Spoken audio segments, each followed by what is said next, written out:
भगवान यहाँ पे ध्यान मुद्रा में है अभी और बाल स्वरूप में है। धीरे धीरे समय के साथ साथ इनका भी जो विग्रह है वो बढ़ता जा रहा है और नीचे जो जलकुंड है वो क्षीर सागर है। इसका स्तर घटता बढ़ता नहीं है, वो लगभग यही रहता है और कोई भी मौसम हो वो सूखता नहीं है।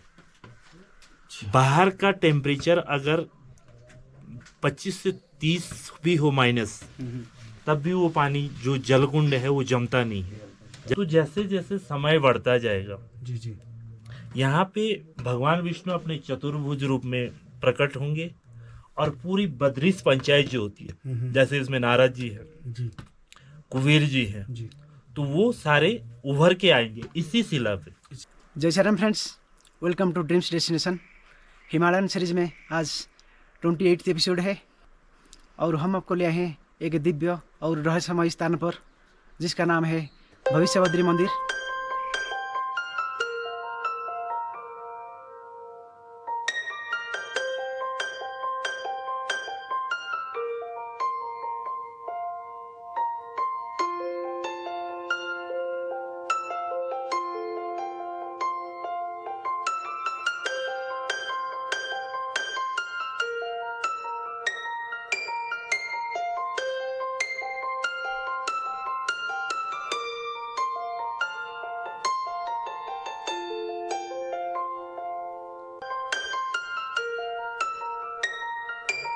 श्रीमन नारायण जय बद्र विशाल, ये आपके बीचों बीच जो इस शिला पे प्रतिमा उभर के आ रही है, ये भगवान विष्णु की प्रतिमा है।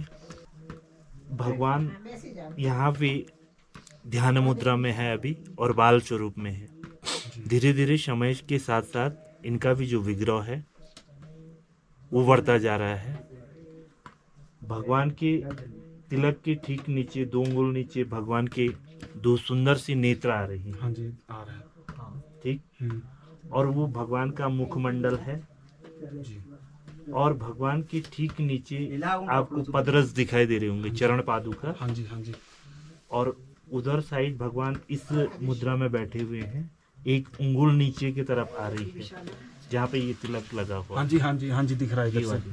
पर हाँ जी हाँ, देखो। और यहाँ से ठीक ऊपर चलें जहाँ पे मुकुट लगा हुआ है, जी जी तिलक करी है, जी जी वहाँ पे माता लक्ष्मी का स्वरूप उभर के आ रहा है। ये समय के साथ साथ जी जी बनता जाएगा और ऊपर जहाँ मुकुट लगा है और ये वाली वो बनी है ना आकृति, जी जी वो भगवान शेषनाग जी हैं। अच्छा जैसे कि आपको पता ही होगा, जब भगवान विष्णु के जो सेवक हैं शेषनाग, शेषनाग वो ऊपर से छाया दिए हुए हाँ। हैं और नीचे जो जलकुंड है वो क्षीर सागर है। इसका स्तर घटता बढ़ता नहीं है, वो लगभग यही रहता है और कोई भी मौसम हो वो सूखता नहीं है। बाहर का टेम्परेचर अगर 25 से 30 भी हो माइनस, तब भी वो पानी जो जलकुंड है वो जमता नहीं है, जबकि बाहर सारा पाला पड़ा रहता है। यहाँ पे दिसंबर से लेकर मार्च फर्स्ट वीक तक जी जी बर्फ का सीजन होता है। इस साल भी पड़ी थी थोड़े बहुत 2-2.5 फीट, तो तब भी वो जमता नहीं है। ये भगवान की कृपा है। ठीक सामने जहाँ पे छत्र लगी हुई है उस वहाँ तिलक हुआ है, जी जी वो भगवान गरुड़ जी विराजमान है, अपने स्वरूप में आ रहे हैं धीरे धीरे। जी समय के साथ साथ उनका भी विग्रह बढ़ेगा और ठीक नीचे जहाँ तिलक लगा हुआ है वहाँ पे भगवान गणेश जी का स्वरूप उभर के आ रहा है। आपको हल्का सा चौड़े से कान ये थोड़ा सा कान और सूंड की आकृति। आकृति दिख रही है हल्का। तो जैसे जैसे समय बढ़ता जाएगा जी जी यहाँ पे भगवान विष्णु अपने चतुर्भुज रूप में प्रकट होंगे और पूरी बद्रीश पंचायत जो होती है, जैसे इसमें नारद जी है जी कुबेर जी है, जी तो वो सारे उभर के आएंगे इसी शिला पे। इसी में आएंगे। जी जी तो जो पंडित जी बताते हैं जो मेन बद्रीनाथ है वहाँ का नर नारायण पर्वत आपस में मिल हाँ। जाएंगे। तो जैसा कि हमारे हिंदू धर्म शास्त्र के अनुसार 18 पुराण जी जी और 6 शास्त्र, जी 4 वेद और 2 उपनिषद हैं। जी तो 18 पुराण में एक पुराण आता है स्कंद पुराण, और स्कंद पुराण के केदार खंड में जी जी ये जो हिमालय क्षेत्र है ये शिव की नगरी है, जी। शिव का धाम है, लेकिन विष्णु ने शिव से मांग लिया था। तो ये क्षेत्र के वर्णन आता है पूरा केदार खंड में। अच्छा। तो उसमें वर्णन है कि जब जोशीमठ में जो नरसिंह भगवान का मंदिर है, वहाँ पे भगवान नरसिंह की प्रतिमा है और उसकी जो एक भुजा है वो धीरे धीरे क्षीण होती जा रही है, पतली होती जा रही है। अभी एक तिनके के समान अटकी हुई है वो। जिस दिन वह खंडित हो जाएगी मूर्ति से, तो फिर नर नारायण जो पर्वत जो बद्रीनाथ में से पीछे है, वो आपस में मिल जाएंगे और मार्ग अवरुद्ध हो जाएगा। तत्पश्चात जो बद्रीनाथ है, मंदिर का जो गर्भगृह का क्षेत्र है, और भगवान जहाँ विराजते हैं, तो वो पूरा क्षेत्र जो है कि अगम्य हो जाएगा, अदृश्य हो जाएगा। तो तत्पश्चात जो है कि भगवान बद्र विशाल की नियमित रूप से दर्शन और पूजा इसी स्थान पे आपको मिलेगा। भविष्य बद्री का आने वाला समय में, भविष्य में, क्योंकि ये भविष्य पे निर्भर है, इसलिए इसे भविष्य कहा, भविष्य बद्री कहा गया, क्योंकि इसने भविष्य में बनना है। तो बोल बद्र विशाल की जय।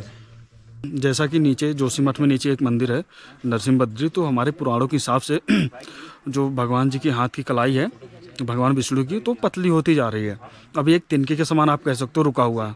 तो एक टाइम ऐसा आएगा जब उनके हाथ वो वहाँ से खंडित हो जाएगा। फिर जो मेन हमारा बद्रीनाथ जी का मंदिर है, वहाँ पे 2 नर और नारायण पहाड़ है, वो दोनों आपस में मिल जाएंगे। फिर वहाँ से हमारा कम्युनिकेशन हट जाएगा। तो यहाँ पे बद्रीनारायण की भविष्य में कभी, अभी तो हमारे पुराणों के हिसाब से लिखा गया, बाद में जब कभी ऐसा हो तो पूजा यहाँ पे होगी। तो यहाँ पे एक अलग ही एनर्जी है अपनी।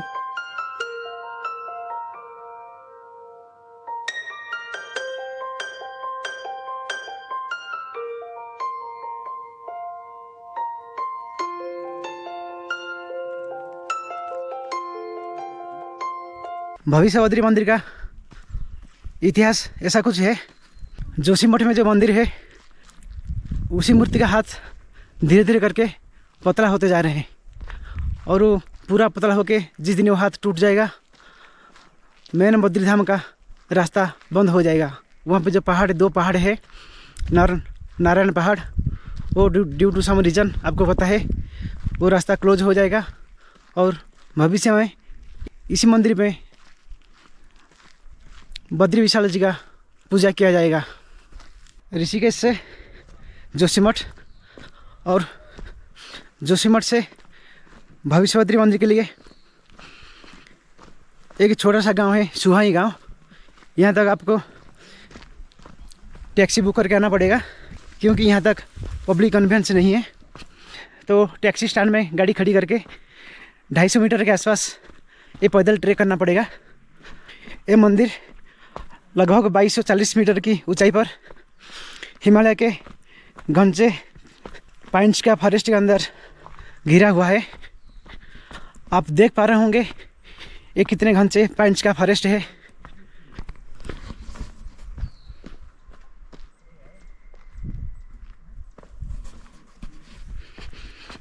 ठंडे ठंडे हवा, बिल्कुल शांत शीतल वातावरण, ये सफ़र को और मज़ेदार कर देता है।